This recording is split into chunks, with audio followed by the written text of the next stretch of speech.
मोदी को घाना का सर्वोच्च सम्मान। बीते 3 दशकों में भारत के किसी प्रधानमंत्री ने पहली घाना यात्रा की है। विदेश मंत्रालय ने बताया कि प्रधानमंत्री को ये पुरस्कार उनकी उत्कृष्ट राजनीतिज्ञता और प्रभावशाली वैश्विक नेतृत्व के लिए प्रदान किया गया है। मोदी ने विश्वास व्यक्त किया कि घाना की उनकी ऐतिहासिक राजकीय यात्रा भारत घाना संबंधों को नई गति प्रदान करेगी। विदेश मंत्रालय ने पोस्ट में कहा कि ये भारत घाना के बीच गहरे और दीर्घकालिक संबंधों का प्रमाण है। पीएम मोदी ने कहा कि ये पुरस्कार हमारे युवाओं की आकांक्षा, उनके उज्जवल भविष्य, हमारी समृद्ध सांस्कृतिक विविधता और परंपराओं और भारत और घाना के बीच ऐतिहासिक संबंधों को समर्पित करता हूं। घाना के साथ आतंकवाद के खिलाफ मिलकर लड़ेंगे। पीएम मोदी ने कहा कि भारत और घाना आतंकवाद को मानवता का दुश्मन मानते हैं और इसके खिलाफ हम मिलकर काम करेंगे। मोदी ने कहा कि ये युद्ध का समय नहीं है, बल्कि बातचीत और डिप्लोमेसी के जरिए समस्याओं का हल होना चाहिए। दोनों देश संयुक्त राष्ट्र में सुधारों पर एकमत हैं। इसके साथ ही दोनों ने पश्चिम एशिया और यूरोप में चल रहे संघर्षों पर चिंता जताई। पीएम मोदी ने कहा, भारत और घाना के बीच व्यापार 25,000 करोड़ रुपए से ज्यादा हो चुका है और अगले 5 साल में इसे दोगुना करने का टारगेट है। उन्होंने घाना के राष्ट्रपति जॉन महामा को भारत आने का न्योता दिया। पीएम मोदी के संबोधन की बड़ी बातें। भारत घाना को फिनटेक में सहयोग देगा और यूपीआई के जरिए डिजिटल लेन देन का एक्सपीरियंस शेयर करेगा। भारत घाना के युवाओं के लिए ITEC और ICCR स्कॉलरशिप को दोगुना करेगा और फीड घाना प्रोग्राम में मदद करेगा।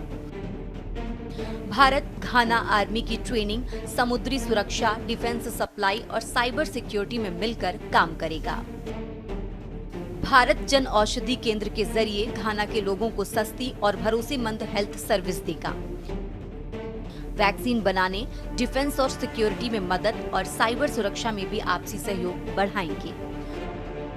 भारत घाना के युवाओं की वोकेशनल एजुकेशन के लिए एक स्किल डेवलपमेंट सेंटर बनाएगा। भारत घाना में 4 MOU साइन हुए। विदेश मंत्रालय लेवल पर ज्वाइंट कमीशन बैठक की स्थापना करना। पारंपरिक चिकित्सा के क्षेत्र में दोनों देश एक्सपर्ट्स की ट्रेनिंग और एक्सपीरियंस शेयर करेंगे। कल्चरल एक्टिविटी से जुड़ा है, जिससे सांस्कृतिक कार्यक्रमों और पर्यटन को बढ़ावा मिलेगा।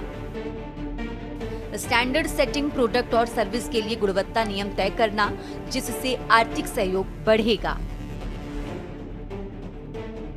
भारत ने घाना को दी थी 4 लाख कोविड वैक्सीन। आपको बता दें कि भारत और घाना अंतर्राष्ट्रीय मंचों पर एक दूसरे के मजबूत समर्थक रहे हैं। दोनों देश गुटनिरपेक्ष आंदोलन के सदस्य हैं और संयुक्त राष्ट्र जैसे संगठनों में मिलकर काम करते हैं। घाना ने भारत की संयुक्त राष्ट्र सुरक्षा परिषद की स्थायी सदस्यता के दावे का समर्थन किया है। जलवायु परिवर्तन, आतंकवाद और अन्य वैश्विक मुद्दों पर दोनों देश एक दूसरे के साथ खड़े रहते हैं। कोविड-19 महामारी के दौरान भारत ने घाना को वैक्सीन और चिकित्सा में मदद की थी। भारत ने घाना को 4 लाख कोविड वैक्सीन दी थी। राष्ट्रपति जी और मैंने हमारी द्विपक्षीय साझेदारी को कॉम्प्रिहेंसिव पार्टनरशिप का रूप देने का निर्णय लिया है।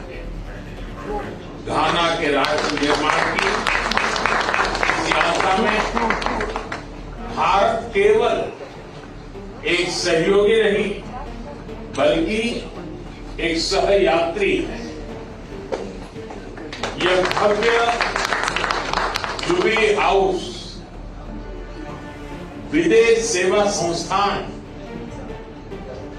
कोमेंडा sugar factory, India Ghana coffee and नान ICT सेंटर और तेमा पगदन रेलवे लाइन, ये सिर्फ ईंट पत्थर नहीं है, ये हमारी साझेदारी के प्रतीक है। हमारा द्विपक्षीय व्यापार $3 बिलियन पार कर चुका है। भारतीय कंपनियों ने लगभग 900 प्रोजेक्ट्स में लगभग $2 बिलियन का निवेश किया है।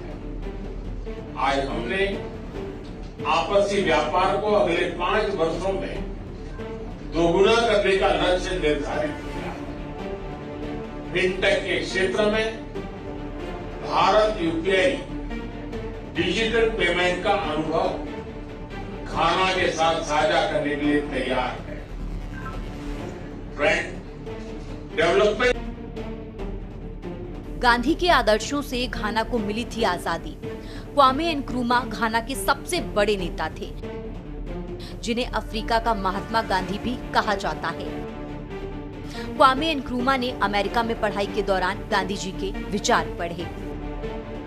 इसके बाद घाना आकर कन्वेंशन पीपुल्स पार्टी बनाई और देश में आजादी की लड़ाई शुरू की।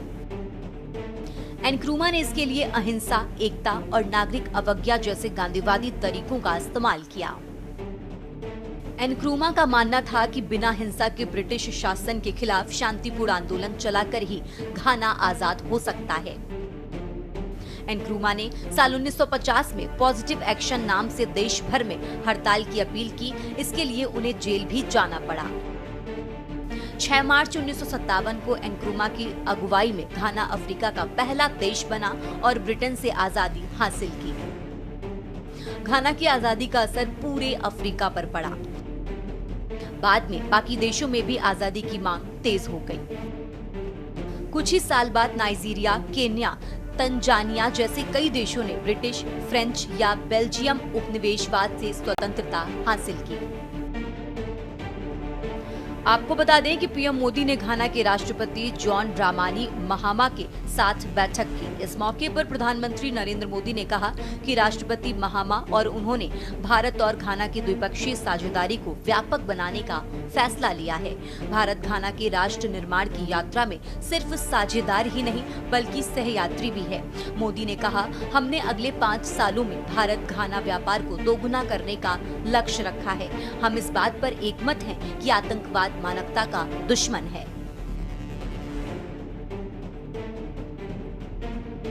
पीएम मोदी का इन अफ्रीकी देशों का दौरा 9 जुलाई तक घाना, त्रिनिदाद टोबैगो, अर्जेंटीना, ब्राजील और नामीबिया की यात्रा पर रहेंगे। इस दौरान 6 और 7 जुलाई को ब्राजील में 17वें ब्रिक्स शिखर सम्मेलन में हिस्सा लेंगे। इससे वैश्विक दक्षिण के देशों से भारत के संबंधों को नया आयाम मिलने की उम्मीद है। आपको बता दें कि पीएम मोदी के दौरे का तीसरा पड़ाव अर्जेंटीना में होगा। मोदी यहां 4 से 5 जुलाई को रहेंगे। वहां वो रक्षा, कृषि, खनन, तेल और गैस जैसे क्षेत्रों में साझेदारी को और मजबूत करने पर जोर देंगे। ये दौरा भारत और अर्जेंटीना के बीच आर्थिक और रणनीतिक रिश्तों को नया आयाम देगा। स्पेशल डेस्क के न्यूज इंडिया।